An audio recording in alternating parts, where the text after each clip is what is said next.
Hey guys, welcome back to the channel. This time we're going to be bringing you a how to create your first roster for Marvel Crisis Protocol. This is the second episode in our series, kind of going over the basics of learning Marvel Crisis Protocol, and hopes to kind of help you get your jump start on playing your first game. So without that, let's get into it.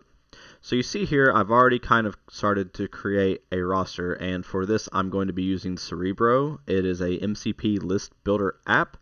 Makes things just a little bit easier whenever you're putting together your rosters. A little bit easier than using pen and paper, just having all your cards strung out everywhere. So I highly recommend it. It's very easy to use, and it's a pretty handy tool. I create all my rosters with it. But starting here, let's say that you picked up the core set and a few boxes over the holidays, and you're wanting to create your first roster. What you'll do is you will first start by making 10 characters that you want. That's the maximum that you're allowed to have. You must have 10 characters in your roster. And you want to make sure that you have all sorts of different threat values to be able to cover different points levels. So you see here, I have an assortment of 4s, 3s, and 2s. That should help me be able to create a team for any points levels. And one thing that you want to look at when you're creating your roster is what affiliation do you want to play. There are a bunch of affiliations in this game. They're all blast to play. For this, I've chosen to go with Avengers. So looking at Captain America, if you look at his card, you'll see that he has a star symbol right here. This denotes that he has a leadership. So while he is on the table, this leadership will take effect. It is a day unlike any other. Affiliation, Avengers. So you must have Avengers characters to get this affiliation. How you become affiliated is whenever you create your squad is what you put on the table to actually play your game. So you have your roster, which has 10 characters. And you also have your squad, which is going to be a smaller number of characters, typically 4 to 5, that you put on the table to actually play your game. Your squad must consist of 51% Avengers characters to unlock this affiliation. Once you unlock the affiliation, every character gets the benefits of this affiliation, even if they're not affiliated. So each turn, you may reduce the power cost of the first superpower used by each allied character by 1 to a minimum of 1. So every superpower that your squad uses, once per turn, they'll be able to reduce it by 1. So you get a lot of value out of it.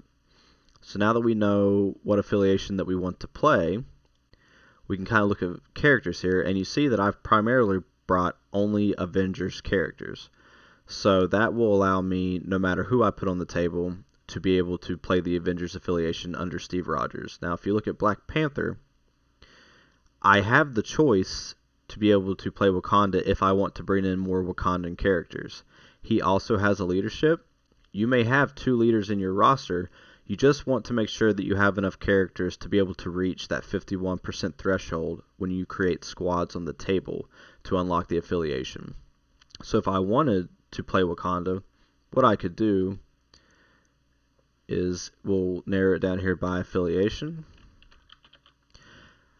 And I have 2 character slots left, as you see. I have 8 in my roster right now. You need 10. So what I'll do is I'll add Okoye and Shuri. And now, as long as I'm playing 5 characters on a table, and I take Black Panther, Okoye, and Shuri, I'll be able to play my Wakanda affiliation. So now I have the option to play either Cap, or I'll be able to play Wakanda with Black Panther. So just to recap again, whenever you're creating your characters, make sure you have 10.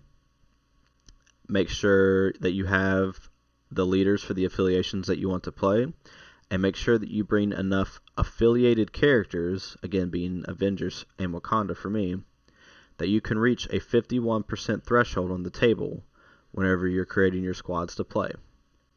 So now that we've looked at that, let's go down to the next part of creating a roster, which is your tactics cards. You are permitted to have 10 tactics cards in your roster, and from that, you're able to take 5 of those on the table.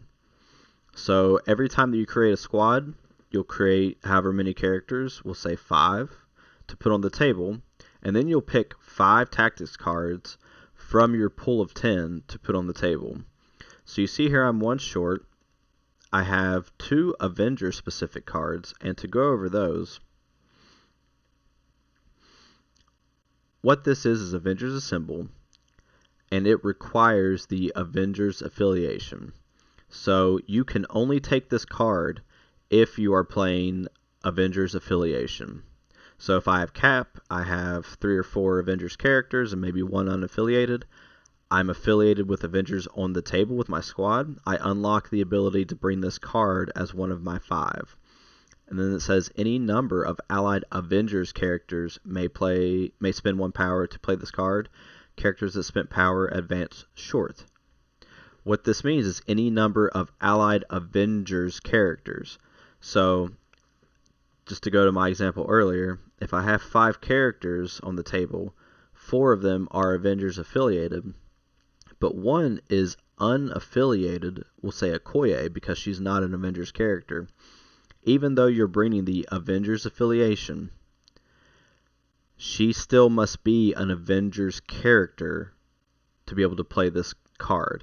So she will not be able to play it on the table. It's a little bit confusing, but to try to make it as simple as I can, just because you're playing an affiliation in your squad does not mean every character you bring becomes part of that affiliation. So only Avengers characters are going to be able to play this tactics card. I have another one, Second Wind. Similar thing, Avengers, active. Any number of allied Avengers characters may spend 1 power to play this card. You can spend a power to remove stun, special condition to remove 1 power. So only Avengers characters are going to be able to play this, and it's only unlocked if you take the Avengers affiliation on the table. Looking down here, AMG has what's called a banned and restricted list for tactics cards. What that means is that any cards that are banned are not allowed to be used in organized play because they were deemed too strong. And any card that is restricted, you can only ever have 2 restricted cards in your roster. So looking at this, Brace for Impact is a restricted card now. It's unaffiliated. What that means is you can bring any unaffiliated card and you don't need to run a particular affiliation to be able to use them. So because it's unaffiliated, any affiliation in the game can bring this card. It's a reactive, so similar to the superpowers, it requires a trigger if you want to be able to use it. If 1 or more allied characters would suffer a collision, they may each spend 1 power to play this card. Characters that spent power do not suffer damage from this collision.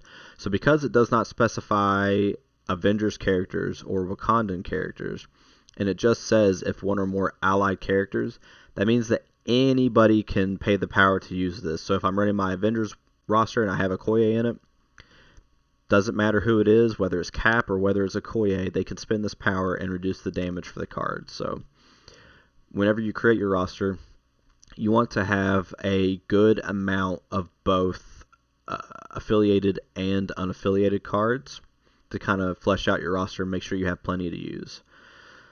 Going down a little bit, Ricochet Blast. I don't have Iron Man in here, but I could easily sub out Widow or somebody to bring an Iron Man.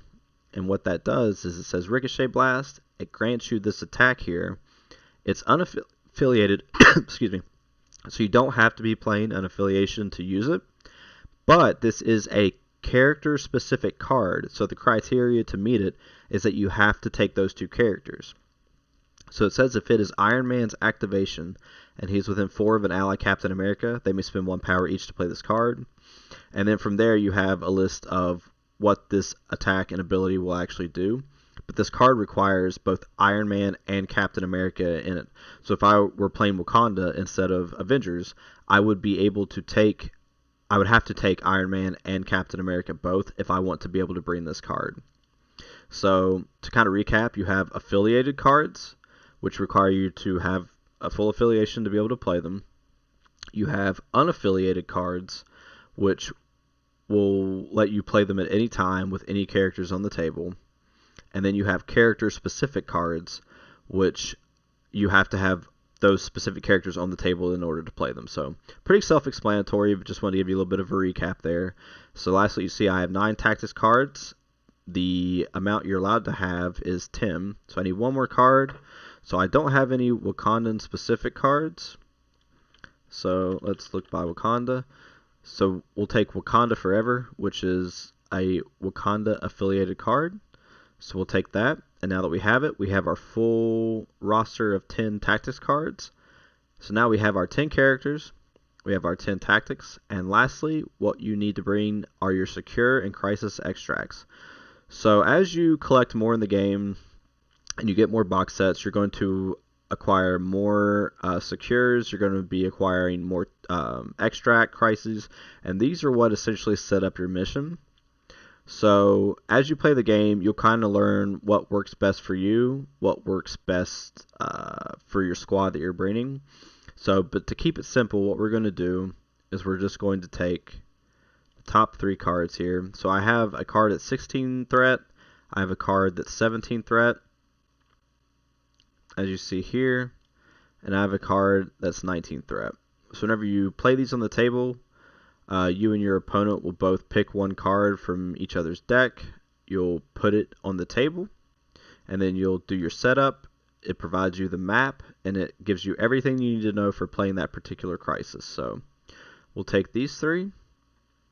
Looking at your extracts, again, we'll just take the top 3 here.